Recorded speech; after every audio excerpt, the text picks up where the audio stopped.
Salut, j'espère que tu vas bien, content de te retrouver. Bah écoute, je pensais à toi, donc je me suis dit, bah là, je suis vraiment dans un cadre idéal. Hein. Bah tu vois, là où je suis en Normandie, bah, je me suis baigné ce matin, l'eau était à 11 degrés, l'air 2 degrés, donc ça piquait un peu dehors justement. Et pourquoi j'évoque ça? Parce que je vais te parler du froid. Alors, très rapidement, le froid est bénéfique, mais on ne fait pas n'importe quoi. Alors oui, le froid peut t'aider sur le plan des inflammations, ça peut t'aider à récupérer quand tu as des œdèmes, des coups, notamment si tu pratiques les arts martiaux ou des sports de contact comme le rugby. Mais pour ce qui est de la musculation, c'est un petit peu différent. Moi, ce que je te conseille, c'est quand tu as fait ta séance de musculation, tu attends 15-20 minutes, tu prends plutôt une douche chaude et froide pour récupérer. D'accord? Donc le froid et le chaud, l'alternance, 30 secondes de chaud, 30 secondes de froid pendant 2-3 minutes, c'est excellent pour récupérer. Tu attends toujours 15-20 minutes, hein, parce qu'on sait qu'après l'entraînement, si tu vas directement sous la douche, ça peut être dangereux. Tu peux faire un malaise, tout simplement. Après, si tu veux prendre des douches froides, ce qui est excellent hein, pour le système immunitaire, je te l'ai expliqué, pour la testostérone et autres, il faut plutôt que tu gardes un timing de 7-8 heures entre les deux. Donc moi, je m'entraîne très tôt le matin, tu l'as vu à 7 heures, donc je prends une douche froide avant de m'endormir. Et en plus, ça favorise l'endormissement. Le froid, ça va favoriser l'endormissement parce que du coup, tu vas te réchauffer avant de dormir. Donc tu vois, il faut un différentiel. Le froid, oui, c'est très bien. Pourquoi je me suis baigné ce matin? Parce que je ne me suis pas entraîné aujourd'hui en musculation. Tout simplement. Voilà, donc c'est bénéfique, mais tu as vu, le froid, jamais moins d'une heure après l'entraînement, parce que là, du coup, on l'a vu hein, à travers des études, notamment chez les gens qui pratiquent la force et chez les rugbyman, tu risques de perdre de la force.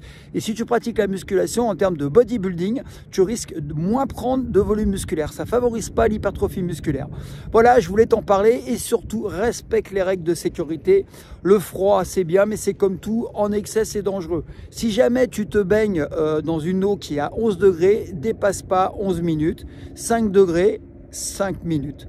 En Normandie, c'est rare que ça descende sous les 7 degrés, donc c'est 7 minutes maximum. C'est déjà long, 7 minutes. Hein. Et tu y vas progressivement.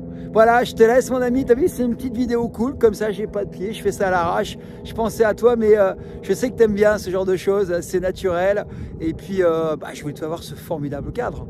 Voilà. Bah, écoute, prends soin de toi. Donc, encore une fois, tu as des stratégies pour le froid. Et rappelle-toi que c'est ces petites choses que tu vas mettre petit à petit qui vont te faire récupérer. Tu vois, en termes de récupération, tu peux aussi pratiquer la marche active, hein, la marche rapide, ça va te faire du bien. Pieds nus sur la plage, tu as un retour veineux.